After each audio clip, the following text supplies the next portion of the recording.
Well, guys, tonight's guest is a very special one, at least if you ask me. So I first found out about this writer through his work on The Flash, and he has quickly become one of my favorites through The Flash and Green Lantern. Like, yes, this man got me to care about Hal Jordan, at least enough to pick up the next issue. And now he's going to be the writer on Aquaman. So say what's up to DC's next superstar writer, Mr. Jeremy Adams. I Hello. Glad to be here. Thanks for coming along, man. This is really Yeah. good. So yeah, I guess with the intro out of the way, I'll jump right in because like I said, you started writing The Flash. This was actually right before my daughter was born. I only know that Mm. because I remember reading a chunk of issues Yeah. while in the NICU. Oh And man. that first story arc where Wally basically, where Heroes in Crisis is retconned, Right. basically. Right. Um, and, I'm new to comics, so I had never read any Wally West or really much of anything at that point because that was 2021. I'd been reading comics like 2 years. Um, but all I knew from like everyone on YouTube was that in Crisis was the worst thing ever. So I have to say, thank you. Thank you on behalf of me for undoing that so I don't have to hear about it from every other YouTuber in the world. Isn't that funny? I mean, first of all, so your daughter or Yes. 3 years old now? Good, Yes. everything good? She's great. She is Yeah. great. And now we got another one on the way. Oh, bro. So, I have two myself Mhm. and two and through. That was my big thing.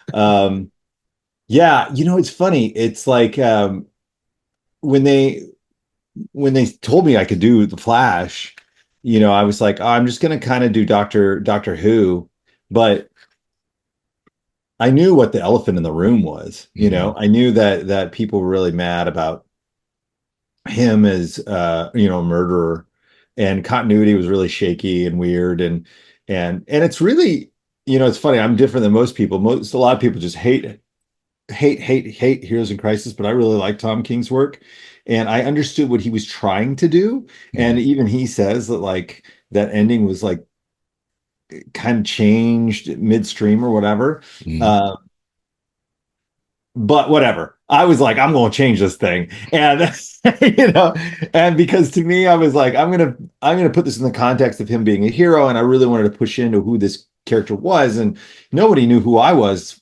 at all. Like every podcast I did, I was just promising people, I'm like, Wally's gonna be okay, I promise, and everybody's just like, you're a liar like the rest of them. I could tell that absolute suspicion.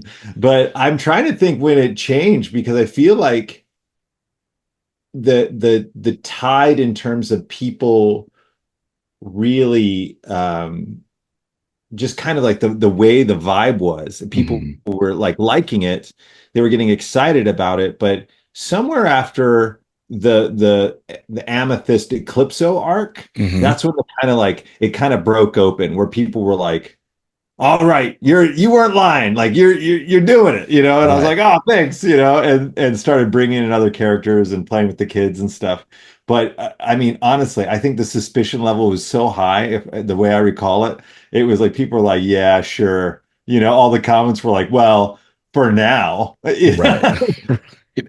I know for me, that was what won me over right after the Amethyst arc. Um, Bringing in the kids, giving the kids the powers, Yeah, and just for me, The Flash became like that family book that, was it I won't say it like replaced Super Sons, but it right. definitely kind of had that vibe, like the lighthearted book.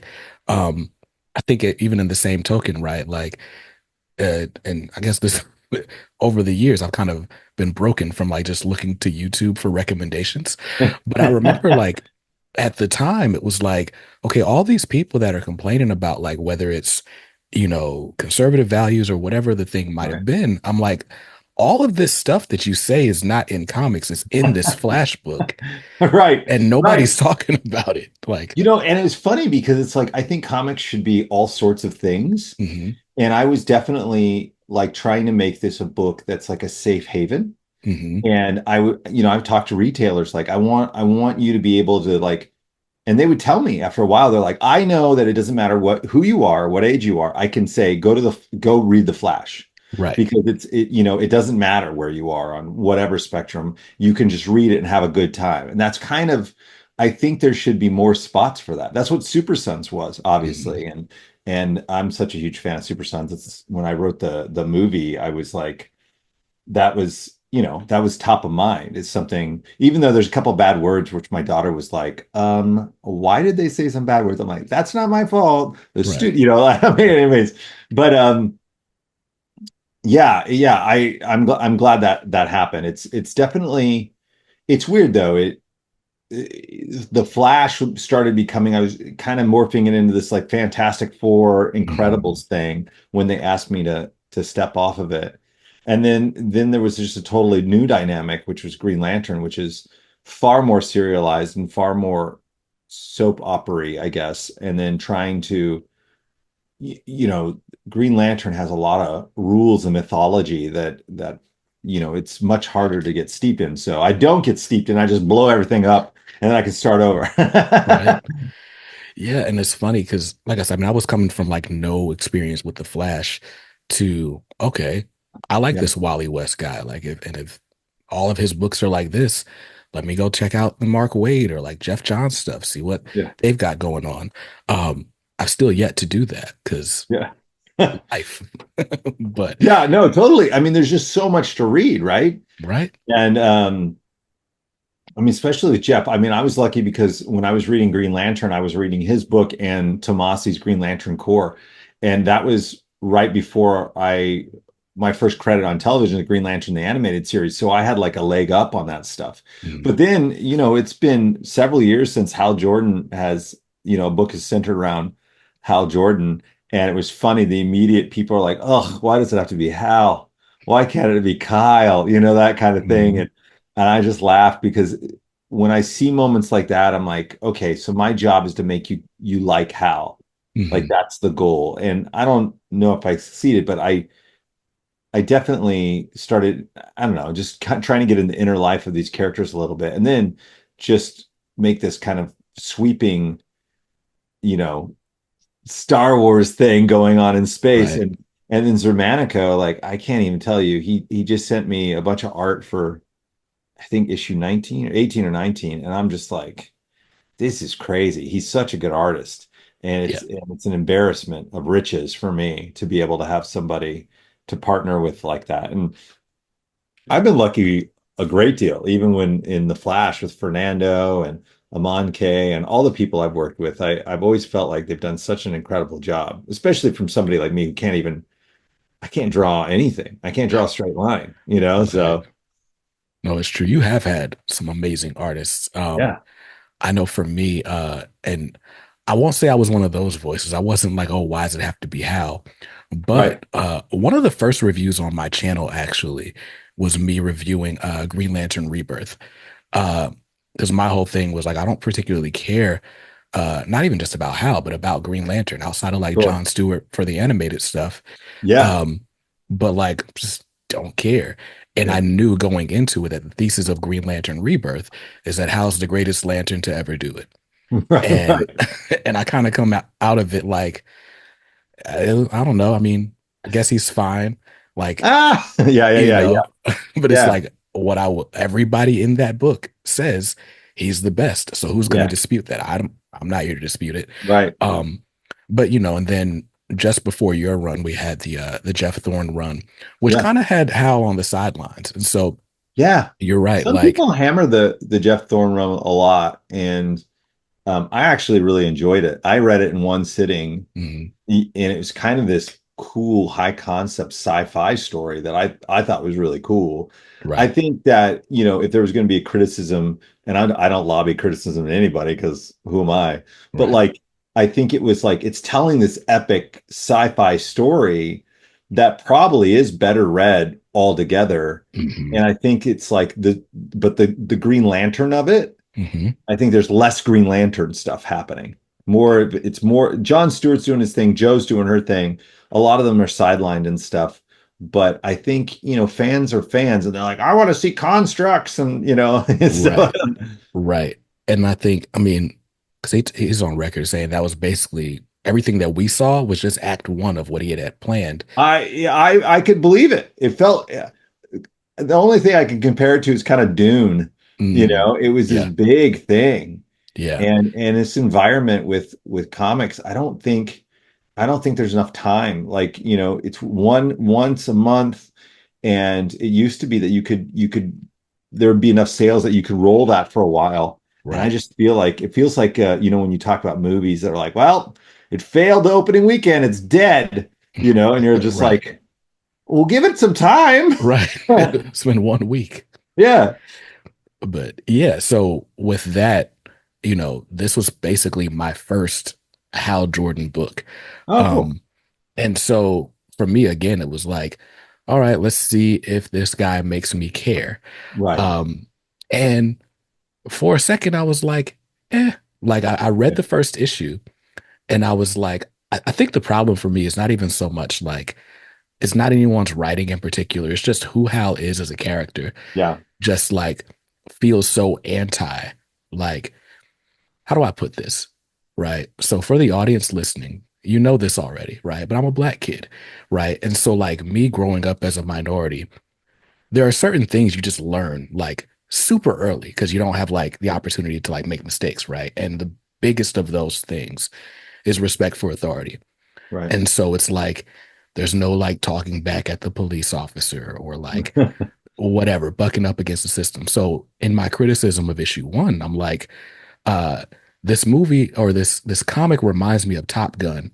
And Right. on one hand, that's cool. It's like action packed. But on the other hand, Tom Cruise is still Tom Cruise, and he should have learned how to be a good person long before Top Gun, right? Right. And Right. so that's been my hang up with Hal. Yeah. But with this book, with this series, one, the action is like there's so much of it, and you get the cool constructs. Like there was the Godzilla and Mecha Yeah. Godzilla Yeah. constructs. Yeah. Like Yeah. just so many like really cool action pieces going.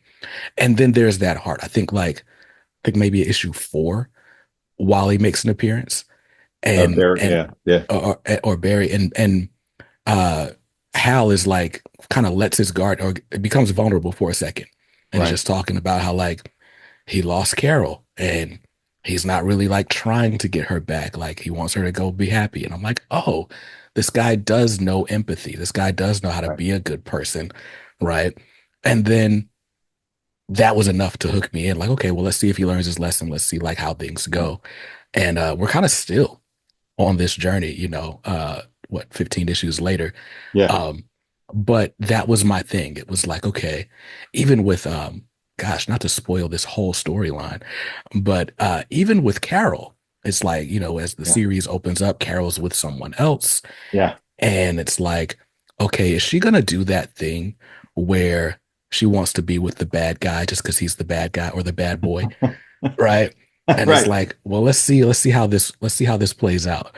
Um, and so I don't know. Like I said, kind of stuff is still up in the air, and I think Yeah. there's a really cool twist in the last few issues um, that I don't again want to spoil. But we're here, the book's out. Yeah. But I guess without spoiling anything, I will say that just sort of every reservation that I've had just as a reader, or maybe because I'm a dad, like the things that I consider, right? they've all you've kind of rolled out cases for all of those different things. It's like you thought about all of that stuff too, Yeah. and you found like a reason for it to be confronted in the story. And it really is like challenging to Hal's character. And I think that has been the thing that's kept me interested. It's kind of won me over. Yeah. Well, that's great. Yeah. I think what's interesting with a lot of these characters that are kind of Silver Age characters Mhm. is that when they were written, there's so much of a cipher for anybody that was reading them. There wasn't a lot of deep plunging into their thought life or their emotional life. And so, with Wally and even with Hal, it's like being able to do that, being able to investigate like why he's this way or whatever, and having those conversations, I think are, I don't know, they just humanize you a little bit so that when you take them on a journey, you care about the character. Mhm. And and I don't feel like it takes that much to do it. Right. It's because I don't think that we're all, as humans, we're just breaking down every 5 minutes talking about, our deep emotional turmoil. But when you're in a trusted space with Barry, or you're dealing with the idea of loss of Carol, and it's funny, and even Carol, dating this really nice guy, it's funny. When I first started writing it, I said this before. I go, I have no idea if they end up together. Like, I have Mm, no idea. I don't know in the story what happens because I'm not convinced of it, And mm, it really was the issue where they flash back to Hal as a kid and Carol mm, as a kid, and that was the thing that kind of like that, like, the misnomer that they're both under in a way is like, how can you be in love with somebody you've known your entire life? mm, And that's the thing they keep struggling against and toward and stuff like that. So, I don't think it's, I mean, obviously, because of comic books being comic books, it's not over in the grand scheme of things. right. But for now, I really like Carol being, kind of taking on the mantle of superhero. But there's so much other stuff happening in uh in the universe Mm, that there's a little bit of a side step, and we try to do this thing when we were doing backup issues. I was like, can we just make sure that the backup issues matter? Like, right. can they matter to the overarching story, that we can check in with all these other lanterns and seeing where the lanterns are? Because it's definitely, I find myself doing this. I did it on the Flash. It's like I love touching base with characters and trying to give a different shade to them and a different dimension to them, and so that we care about them and we can know more about them, and then start rolling them into the story so that they're all part of the story now. They're all like a huge part of um, this crazy United Planets, Theros. And then when we took John from Philip's story and all of Philip's evil characters, like it's a bit of a handful, but Right. I'm excited. I'm excited to see how this kind of arc ends, and Mm, this will reset for the next arc in a way. mm. So I'll ask this. I ask this all the time. I don't know why, but um, so we've gotten what, I guess at least 18 issues in the Yeah, solicits yeah, for yeah, yeah. Green 18 Lantern, and like two specials. Yeah. right? And so how much longer do you feel like you want to keep telling Hal Jordan stories or Green Lantern stories I at this know, point? I've had this discussion with my brain a lot, Mm, and there's part of me that's jealously wants to do it until they kick me off like the Flash, but I don't really want the heartache of that either. mm, So I kind of know where I want to stop. And just because, for no other reason than, there's lots of other really great writers out there, and there's other characters I want to, like, get into. mm, But I say that advisedly, because then last night I was like, oh crap, I got another idea. Like, so then right. I'm like, oh, that's another 6 issues or whatever. So I tend to get a bunch of ideas, and then I want to see them come out. But I I hear you. I kind of know where it is. I don't want to say Mm. where it is, but I kind of know where it is, and it'll probably be a good time for me to go, all right, but it's further enough away that we don't really need to think about it too much. Well, that's good. That's good. I don't know. I feel like, I don't know, selfishly, like I just want to be a reader that is like, hey, I got in on the ground floor Right. and, you know, this epic 90 issue run on Right. Green Lantern that Jeremy Adams started. And I remember when he was just doing Flash. Yeah, And yeah, now, yeah.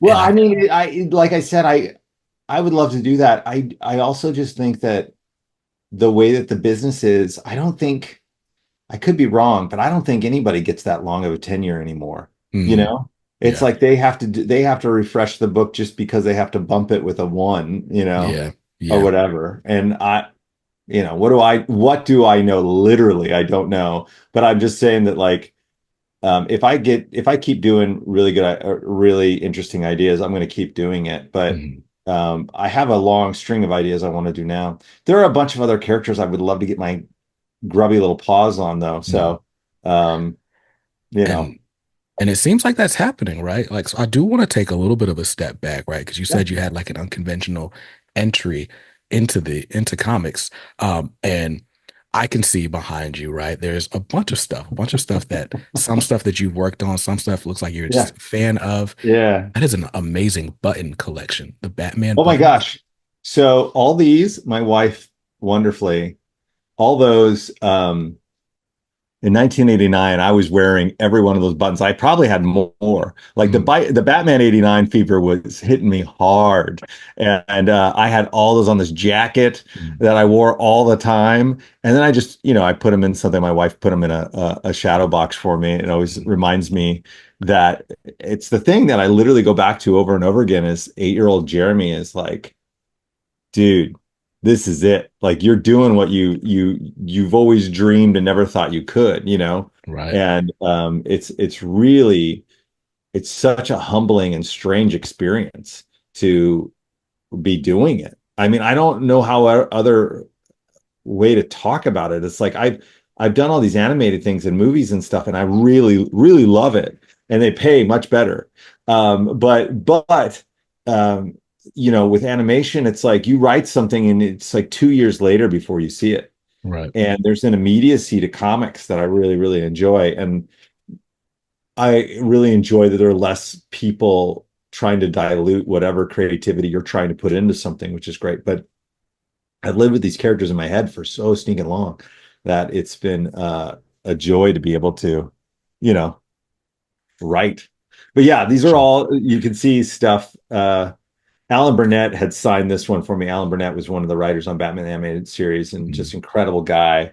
I worked with him on Justice League Action there, and nice. yeah, I've got a bunch of stuff. These are my toys from when I was a kid. All the superpower stuff. Wow. I have tons of that stuff that have been beaten and loved. My kids like. And then on the other side, I have movie posters that I've done and yeah. But that I got into comics the opposite way. I would always try to like figure out a way to get into comics, but um, the first time I got to pitch on a comic was like 10 years ago. Mike Martz, my editor in chief at Mad Cave, where I do Flash Gordon, Mm, he was the first guy who ever let me pitch on something. It was a Batwing book, mm, and unfortunately, it went with some no name named Warren Ellis. But that was the first time I got pitched. I was like, oh, he's so close, and I had so many of those. Oh, he's so close for the next 10 years until DiDio called up Warner Brothers Animation and got a list of writers for animated superhero stuff, and I was on the list, so it was mm. great. I got to be in this room with all my friends, and they're telling us about this thing called 5G, and I'm like, oh my gosh, this is it. I'm going to be able to pitch. Oh my gosh, I pitched a couple things. They didn't want to do it at all, and then the Didio left, and one of the editor, my name is still on a list, and he asked me to do a couple backups in Future State, and then after that, I just get a call, and he's like, "You have any ideas for the Flash?" I'm like, "Bro, I've got I've got ideas for everything, And I kind of pitched him the quantum leap-ish idea, and he's like, "Great, that's better what we got. The Flash is yours." And that was just, I mean, there was no pomp or circumstance. It was like, well, you can take it. It was that kind of vibe. I was like, Mm, oh, okay. And I literally just thought, um, I started writing it and I had a goal. I had a certain number I wanted to write, but then very early on, I could see 800 in the distance. And mhm, I kept thinking like, I'm going to make it to 800. I'm going to make it to 800. And I stupidly said it to Jeff Johns. I said it to Tim, and they both kind of chastised me for like, what, Jeremy, that's pretty arrogant, And I'm like, uh-huh, no. And I was already planning. I was like, I want Josh to be on this, Mark Wade and Jeff. And I had to convince not them. I had to convince DC, and they didn't believe that they'd want to do it. I'm like, why wouldn't they want to do it? right. So they were all game for it. So I have a really cool Flash 800 signed by Jeff and Mark and Josh over here that say some Nice. really nice things on it. It's like prized possession. That is awesome. And so to literally kind of, I hate this phrase, but to be plucked out of relative obscurity Yeah. and to just be kind of thrust into your dream career. right? Right. Like I can see the joy, right? You're one of my favorite follows on the site formerly known as Twitter. Uh, Yeah. and so for you guys who don't follow Jeremy, uh, every so often, Jeremy will get his comps for like whether it's trades, it could be single issues, it doesn't matter. Like Yeah. if Jeremy's got a book coming in stores and it comes to his house, he's like, yo, unboxing time. Yeah. And like sometimes his kids are in on it, but it's like every time I just see the pure joy, like, yes, I wrote this thing Yeah. and it really exists and I have a copy and you can have one too. Isn't Yeah. this amazing? Like, I Yeah. love that. Yeah. Thank you. Yeah. My kids are hilarious with it. My youngest especially, she gets everybody's just like, oh gosh, we're gonna be sick because she's twisting the camera. It's always a miracle to me, man. Like I see all these books now, and I just kind of like I kick myself, and I'm just like, oh man, don't please keep letting me do this. Right. You know, there's a very much me just saying that over and over again, and just try not to screw it up. You know, Right. and I put a lot of pressure on myself in that regard because I keep thinking, oh gosh, with Green Lantern, I was really scared, and then you kind of like you sink into it a little bit, and I'm terrified of Aquaman too because I think Aquaman is like a really tough nut to crack, Mm, and I think it's a really hard character, I think, to write that people will get on board with, I guess. Um, but we'll see. right. I'm doing something a little different, so we'll see if people dig it or not. And I'm hoping they do. I hope they can kind of join on the adventure of it because it's gonna be interesting. It's gonna Yeah. be totally. I think it's totally gonna be different than what people think it's gonna be. Mm. I definitely want to get to Aquaman in a second. Yeah. But I also want to get to Flash Gordon. And Yeah. so Flash, I don't know. I do a show every week called The Pull List where I'll just shout out books that I'm excited to buy the coming Yeah. Wednesday. And I did like a free comic book day preview. I do one every year because free comic book day got me into comics. And so it's always Oh, just a cool. big deal for me. And so I'm going through all the list. It's like, okay, we got gold and silver and so on. And Mad Cave's got a Flash Gordon book. And I'm like, I know nothing about Flash Gordon except like that cameo in Ted. Yeah. And then, but this cover looks cool. And Jeremy Adams is writing it. At this point, I'll at least give 3 issues to anything Jeremy Adams writes, That's right? kind. That's kind. And so I see it, I'm like, this just looks fun. Like it just looks like it's gonna be good. And Will Conrad drawing it is just Yeah. amazing. And so Yeah. I grabbed the free comic book day issue and I'm like, this is it. I'm hooked. Like the first of all, I love that it was a 0 issue. Like a lot of times the free comic book day book is just like a few pages from a new Yeah. number Yeah. one that's Yeah. coming a couple months from now. It's like, Yeah. no, this was its own thing. Yeah. And it really does set up the world that we enter with issue 1. Yeah. And, we get like, this swashbuckling, spacefaring adventure dude. Uh, and then, but by the end of that 0 issue, it's like, oh, snap. Like, no, he did something stupid. And the consequences for this are going to be very far reaching. Yeah. Um, and then we get that break and then the series starts. Um, and at this point, I think I've only read the first 2 issues. I think issue 3 is out already. Um, but New York Comic Con and raising kids. But Yeah. Yeah. Same. yeah, so I've read the first 2 issues and it's gotten me like, and I feel like we mentioned Heroes in Crisis, right? Like there is a writer that, that probably undeservedly has this rap for like taking obscure characters and giving them a sad story that is emotionally compelling, right? Yeah.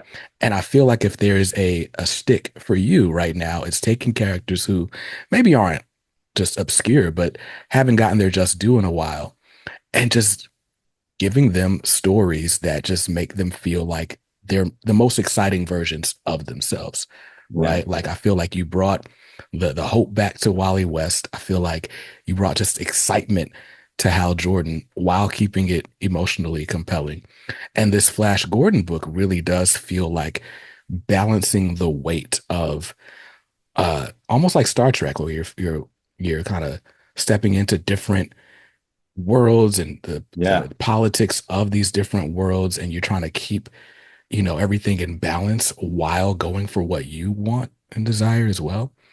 And I just love it. Oh, good, Again, good.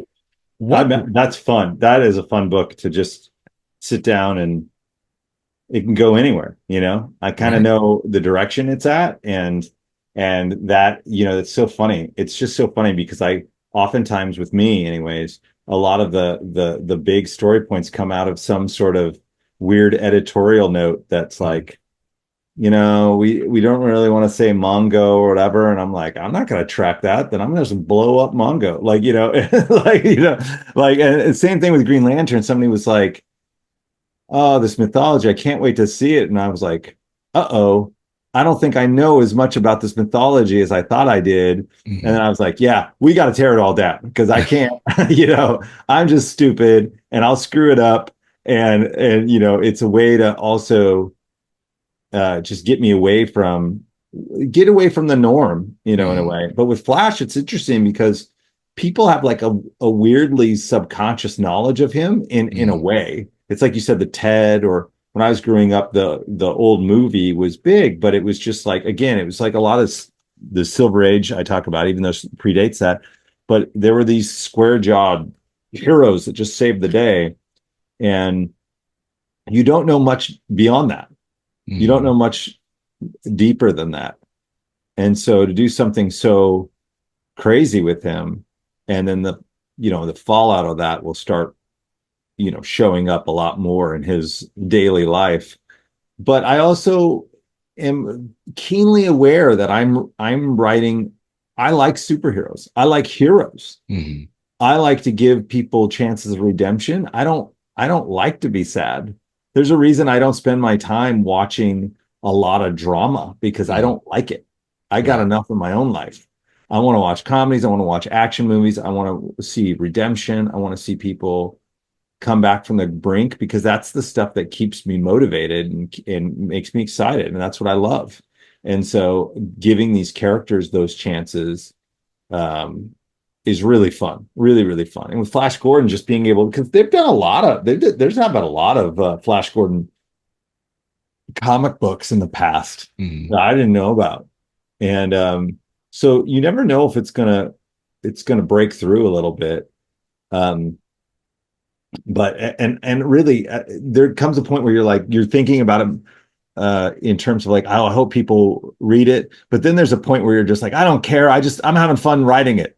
Right. There's a couple movies I've done where I'm like, I know for a fact I don't think people are going to like this, but I do not care because I love it so much. Right. And that's a great spot to be in as a writer because you're just excited about doing it. You're not excited. You're kind of critic proof at that point because you love it, Right. and that's a wonderful place to be. And it's a hard place to be because I'm a, self-doubting writer that, Right. every time I put a script out, I'm like, oh, this is going to be terrible. Yeah. No, I was speaking to a creator a couple of weeks ago, who's from Russia, and we were talking about kind of the differences in like just the buying habits and appetite of like a European market versus like America's. And she was telling me about how like a lot of the stuff that she read growing up or when she was getting into comics was like horror or like it might have been like just sad. And we talked a little bit about like the creating from a place of like catharsis as Yeah. opposed to like escapism, right? And Mm. it sounds like you've kind of decided like, oh, I'm going to have fun with whatever I'm doing. But was there a part like of your journey where you're like, well, I have to do like the serious thing, like Stan Lee's like, I got to do the great American novel at some point. And like, did that have to be worked out of you, or were you always sort of chasing the thrill ride? No, I think I've been chasing the thrill ride in a lot of ways. And most of what I write, you always have to have an element of heart, but in terms of like the trauma or the twisting of the knife and certain things like that, I do feel like there's going to come a point where I'm going to have to do something that, people are going to be mad at. Mhm. But maybe, maybe they'll be mad. It's one of those things where it's comic books too. Like if you have a 10,000 foot perspective, know that whatever that is can be changed. Hmm. Whatever that is can be something that can lead to a better story. Like when I did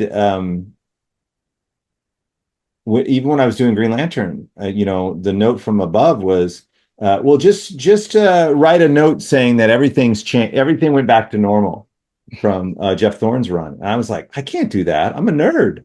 Like, Right. I got to tell a story about how things change and how things come back. I can't have it just the Guardians are back and everything is normal. Like, I can't do it. I can't do it. Hmm. And because I'm a continuity guy.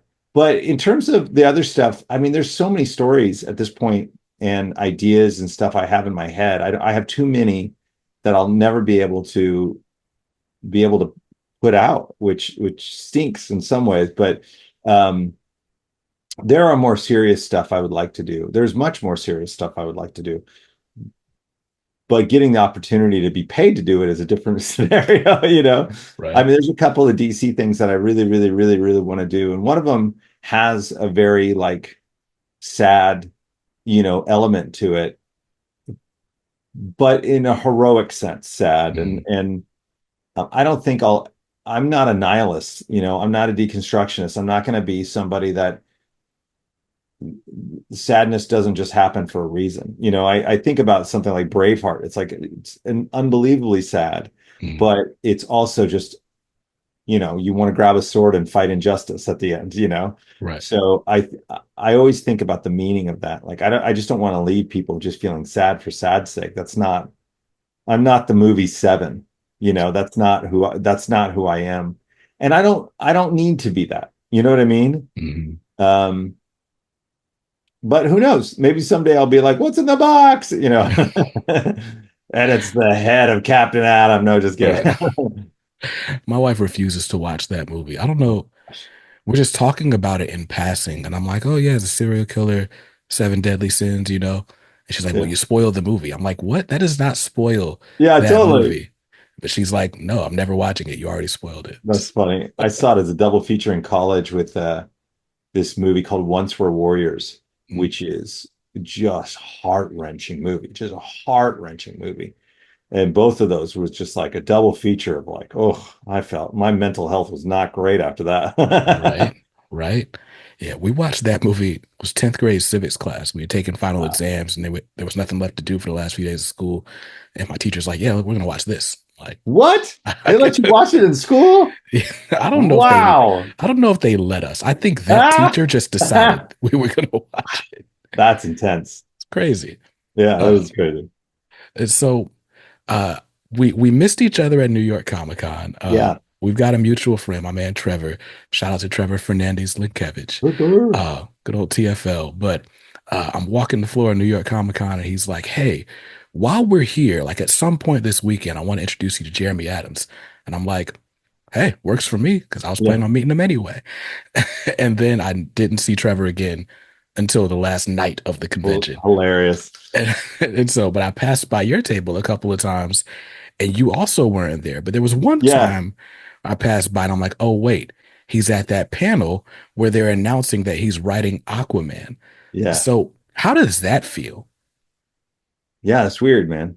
Like it's weird. It's weird. It's always weird. Conventions are weird for me now because I have too much. I'm sitting there, like I stood in line to meet Fabian Nicieza. I don't know how you Hmm. say his last name, but I was just standing in line to fanboy out and tell him that like he's a big reason why I write the way I write. There's a few of those guys, and JM DeMatteis and there's so many of those guys that I'm just like, oh my gosh, these are people that really affected me growing up. And so there's this fan part of me that's just like freaking out. Right. And then there's this other part of me that's like, oh yeah, but you got to go up on a panel with these guys or whatever. And I'm like, shut up. Like I'm constantly like flabbergasted. And it's hard too because my editor is the one who ran the panel and and he starts asking me questions and I'm looking at him like, we can't tell him that. Like, and he's like, oh, I guess we can't. And I'm like, yeah, man, like we can't tell him anything. And it drives me crazy because solicits and stuff. I'm like, this is spoiling. Right. It Right. makes me crazy. But yeah, it's a really great feeling. And I think DC is having this really cool moment.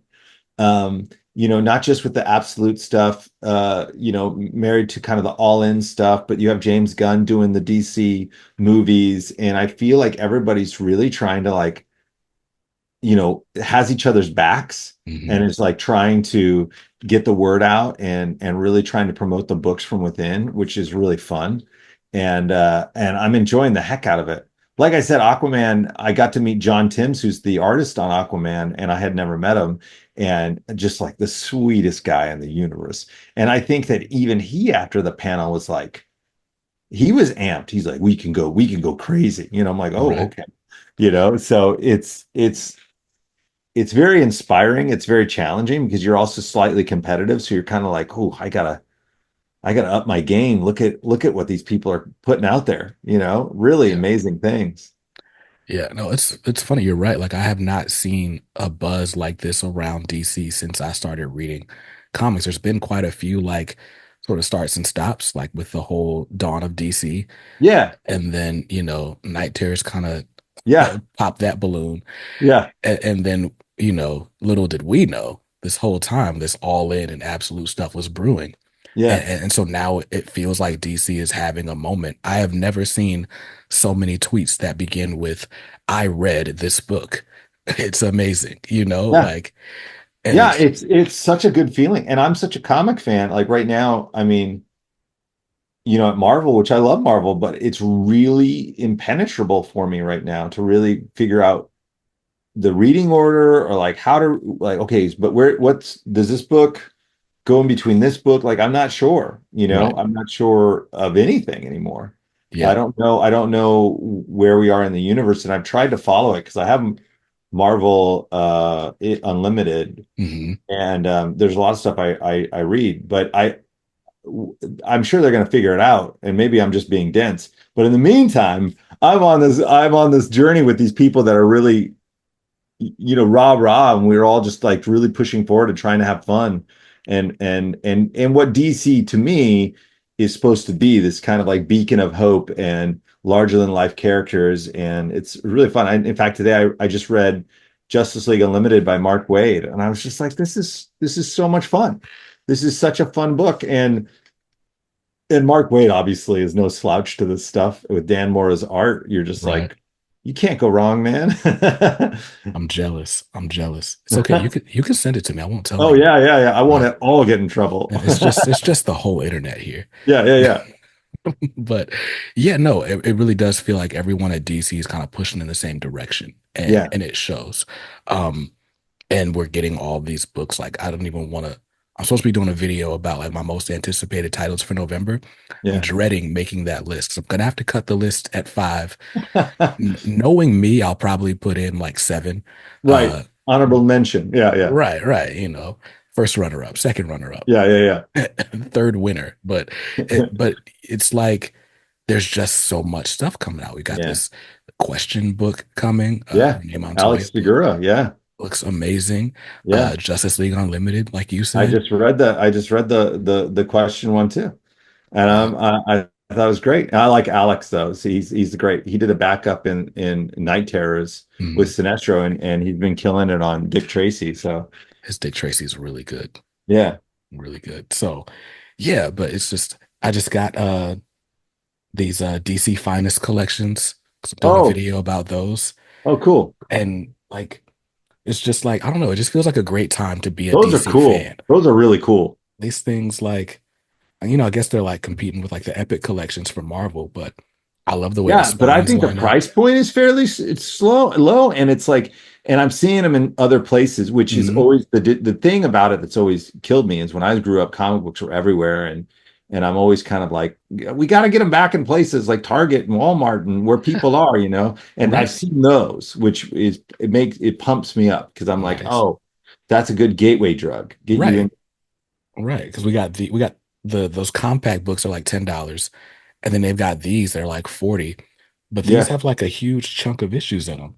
yeah, And I don't know, I gotta be careful because yeah, dude, you got kids, you got to watch yeah, out. exactly, exactly. And then I'll be the one like, oh, I gotta have like every year between 1938 and Yeah, 1988. It's like, yeah. no, let's not do that. Oh, it's But bad, man. It's But bad. yeah. The thing for me now is Fernando originally he sent me a piece of original art, the first appearance of Gold Beetle. Mm, And I opened it, I was like, uh-oh, I didn't know this was going to be an addiction. And now it's like I'm begging my artist, like, hey, could you just like set aside a page for me? And now I've got all these pages that I'm just like, this is amazing. And then I'm looking at other pages at mm. conventions, and I'm like, I can't spend this money. I Listen, cannot do it. I have held out for the longest. Like I have one piece of original art that one of my friends gifted me. And it's not even from a comic. I think it's just like somebody just did like a pinup, Yeah, but it's like I got the inks on blue line. It looks cool. And it's yeah, Miles Morales. I love Miles Morales. yeah. But Dennis Cowan has a Kickstarter going for they're doing an Art of Dennis Cowan book, basically. Wow. And one of the perks was an original art page from his latest Icon versus Hardware series. And I was like, when am I going to get an original Dennis Right, Cowan page, right, especially for this price? So right. we are closing on our new home like the week after that Kickstarter closes. Oh man. And that's Oh the man. first thing that's going on my wall. Oh Like, man, that's amazing. That's it's going to amazing. be fun. But hopefully I Yeah, don't buy I anything just saw else. like Rob Liefeld, like he just posted today, like the first appearance of Deadpool went up. I think it started at like 140,000 bucks. That's insane. It's insane. But like there was a cover for Flashpoint Beyond #1 that Mitch Jared's did, Mhm. and I was it was like $10,000. Mm, And I'm like calling my wife, like, it's an investment, like trying to convince her. And then somebody in Canada bought it. And I was like, I'm both relieved and mad, you right. know? Yeah. Yeah. No, that if it wasn't this Kickstarter, I don't know if I'd ever buy a piece of original art. Because even just I did a Hakes auction a while back, Yeah. and it's like it's not like eBay. You can't just go in and snipe. It's like, Yeah. no, Yeah. every time somebody bids high, it's like another 20 minutes on the clock. And I'm like, it just gets out of control. I know. I know. My dad he was an artist and he had drawn some stuff. And I've been accumulating bit by bit because they're still expensive, even an old page from something that like who else would care about it except me, you know? Right. But but it's like 300 bucks a page. I'm just Hmm. like, oh, you know. Insane. Yeah. There was That's such an aside, but Sorry. there was a Jim Lee page from the Milestone Returns special. He drew it was like that Milestone Returns book, like everybody got like 1.5 pages on it somehow. And Jim Lee draws this great icon, just he's just flying. Yeah. And it was on eBay for like $200. And back then that was like my life savings. So I was like, I Yeah. can't buy this. Now Yeah. I'm like, I could have had that I page for know. You could $200. have. You could have. And the whole like it's funny because I met Dwayne McDuffie once. Mm, And my mentor was really good friends with him. And I remember when he passed away because my mentor was just shattered. mm, But he was such a nice guy when I met him. We had a huge argument, but it was like a respectful argument about mm. copyright, you know? But he was so smart. And then it was like after the fact, people were like, "Do you know who that is?" I'm like, "No, I'm an idiot." Just started an animation. And he's like, "This guy, blah, blah, blah." And I'm like, "Oh, crap."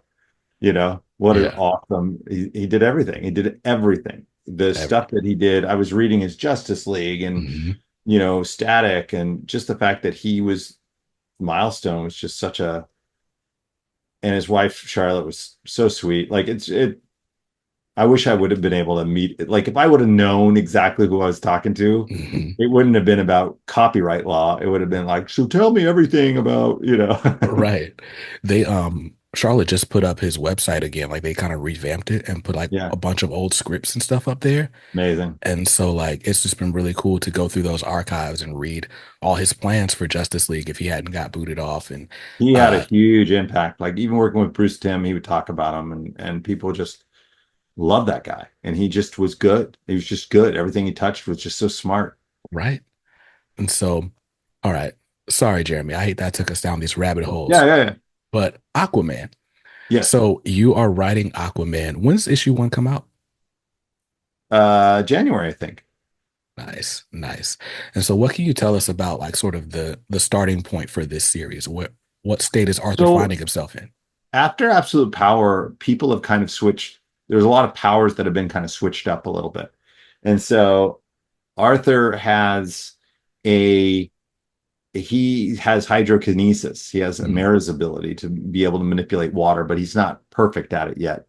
Um, the throne of he's retaken the throne of Atlantis post absolute power just to get things back in order. The mm, idea is like, hey, I'll be king long enough for us to fix everything that's gone on.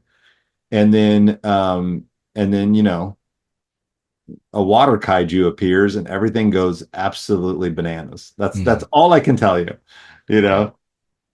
And so Aquaman's coming from like not having a title for some years. He had a book Yeah. when I first got into comics, but it got canceled like, I don't know, shortly after I started reading books. Yeah. And it's been a meme. Like Aquaman doesn't have a book. Aquaman doesn't have a book. Yeah. Although they've done several like miniseries. I think Yeah, like Aquaman. right. Yeah. They had a Black Manta series. So like we've played in that world. Yeah. But I guess for all intents and purposes, the last real big moment Aquaman had was probably the Jeff Johns run in New Right. 52. So how does it feel for you, like kind of picking this mantle up once again from someone who was last great when Jeff was writing them and saying, like, you know what, I'm on this thrill ride. We're gonna have some fun. I mean, Jeff's a friend, and like now he's a friend, but I joked with him. I saw him in New York, and I was like, so evidently they've got me on the Jeff Johns track, like Flash, Green Lantern, Aquaman. I just need to start up a company that's called like Phantom, engineering or something. Yeah. Phantom Um, Partworks. and we laughed about it, but again, it's a hard character. It's just a hard Mhm. character, I think, for people to get a grip on. But I'm I'm excited about trying it, see if people like it. They'll let me know very quickly if I've screwed it up. And so will DC. That's But true. it I'm always intimidated by picking up these characters because so many better to me, like it's not just being humble, but I think a lot of like self-doubt is like, there's so many incredible people have written these guys. So I'm just like, well, how can I make my mark on this? How can I take this in a different direction? And then you have my collaborators like John Timms or Zermanico on Green Lantern. It's like, talking to them like, what do you want to see? What do you want to have fun with? I want you to be invested in this as much as I am so that we can have fun doing something together. Um, but this isn't so much a fun haha book. This isn't so much a like, oh, isn't this so joyful? This is a very it's tonally a little different. It's a little more serious, I think, in some ways. Mhm. Um, but yeah, that's there you go. All right. So Aquaman #1 comes out January 8th, Excellent. 2025. It's written by Jeremy Adams with art by John Timms. Man, they've already got some of these variants up. Crazy. Yvonne Reyes has a variant that looks Dude. amazing.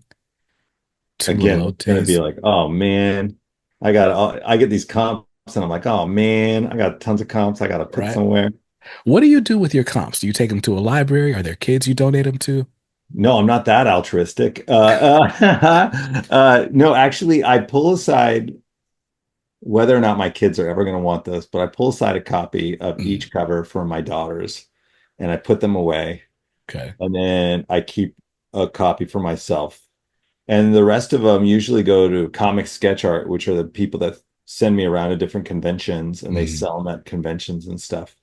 And that's generally what I do. Unless I have a nephew or somebody that wants a copy, I'll keep a couple sometimes just to try to get them suckered in to the mm, comic world. I have a couple nephews. I've been starting to pack some stuff away just to be like, here's a bunch of comics your uncle wrote. right. I've just gotten to the point where like, because I don't get rid of anything. I don't sell Yeah. anything, even if I don't like it. It's just gonna sit in the box because it's like it's mine. I worked for that, That's and funny. but I've gotten to a point where I'm coming to terms. It's like, all right, there's only so much space. Yeah. Like you can see it. There are short boxes behind me. This is Yep. not a prop. Like that is Yeah. furniture at this point. And but there's like a decent stream of like review material coming in. And so like, Yeah. all right, I gotta find some way to get some of this stuff out of the house. Yeah. So. I think I'm gonna start taking stuff to youth group at church. Oh, that's good. That's So great. Well, you got to check it though, because yes, there's a yes, lot of stuff. Sometimes it's just advertisements, yep, that you're like, oh, I don't know. right. You know, Like I it's don't. funny because when I was going to this private, my mom taught at this school. It was a private school for 2 years when I was growing up for um, fifth and sixth grade, and it Mhm, was it was like this private like Christian school, but it was very low rent, and mhm, I got in trouble because I was reading Daredevil Born Again and this Blue Beetle book I had. There was like an advertisement for witchcraft in it, mhm. and oh my gosh, everybody was scared, Yeah, and I'm like. I'm a Christian dude, man. Like right, I'm okay. I just want to read about Blue Beetle. right. You know? Listen, I'm not about to be the youth minister that gets ostracized for Yeah. for giving the kids crazy stuff. Yeah. You got to be careful. Yeah. Right, right. So definitely got to check him. But either way, some of this stuff's gonna have to leave here at some Yeah, point. totally. I get that. Yeah. So, well, I'm excited. I'm really excited about Aquaman, specifically, because I've never read an Aquaman book, like at least not Oh, great. while it's coming out on newsstands. Yeah. I always say newsstands. There are no newsstands, I know, but right. Yeah. It's like, well, do kids even know what that is? right, right. Back in the 1900s? Gosh, my I daughter know. calls it that. It is insane. Mine too. Yeah. Uh, It's really uh, depressing. isn't it? And I'm not even Yeah. that old. I'm born in 91, but like, why do you say it Yeah, like you that? are young. Right. Shoot. That's funny. But yeah, so I'm excited about Aquaman. And you're still on Flash Gordon. Uh, Yeah. you're still on Green Lantern. What Yep. else is on the horizon for young Mr. Jeremy Adams? I want to do my own creator own. I've been threatening that for a long time, and I just got to buckle down and do it. I mean, it's just it. Obviously, I'm doing other stuff. I'm running a show at Lego, Hmm. which has been really fun, and that takes up a lot of time between family and the books. And then there's a couple big DC announcements on the horizon that will be announced soon, which I'm excited about. One well, I can't say anything else. I'll get in trouble. But yeah, I'm very excited about that. I am also excited, only because I feel like I hitched, my cart to the Jeremy Adams wagon. Is that how they say Woohoo! that? Right? Sure, why not? Early on, I was like, no, this guy, he's gonna be like one of the big ones, right? Thank And you. and so now it has to happen. So Yeah, no, whatever. yeah, you willed it into existence. e- Let's e- go for it. Exactly. So now I'm excited about all of those things. And of course, you are welcome to come back and discuss Yeah, any of them, as we're allowed to, of course. cool. Um, and hey, now we're connected. Now I get to bug Yeah, you. yeah. I'll try not to though. No, But it's no, fine. but you guys, I'm just a nerd. right? So for everyone, because you've got a Substack, you're on socials, how Yeah. can people find you if they want to stay connected? I mean, you can go to spacekicker.com if you want, or you can just look for me and Space Kicker on X or Space Kicker on Instagram. And that's where I am. Nice, nice. Um, all of this, we kind of touched on Super Sons. I just want to say thank you for making a Super Sons movie, right? Oh, thanks. That I could Yeah. enjoy when I thought Super Sons were gone forever. Oh, Like, it's the thing that I bring up all the time. I'm like, can we just change them back to kids, please? just de-age them. And I do not get comfortable stares, but I'm like, you keep Listen, giving me opportunities, it's gonna happen. we're all in. We're resetting things. Let's Yeah, just do it. Let's let's just just do it. do it. Let's just do it. Right. So funny. Let's do it. Well, on that note, Jeremy, again, I'm excited for everything you've got going on. Again, thank you just for writing fun comics. Like Thank you. consistently, your books are the books I can go to and just be like, I don't know what's going on over here, but I know this is going to be a great 15 minutes because Thanks, man. however long it takes me to read. Right. Thank you. And no problem. So with that, I will let you go. And to you guys, the audience, thank you so much for listening. Go follow Jeremy on all the socials. I'll make sure I put them in the description down below and in the show notes if you're listening on the audio streamers. And after that, I don't know what you're doing. Stay safe, stay awesome, and read something dope today. Peace.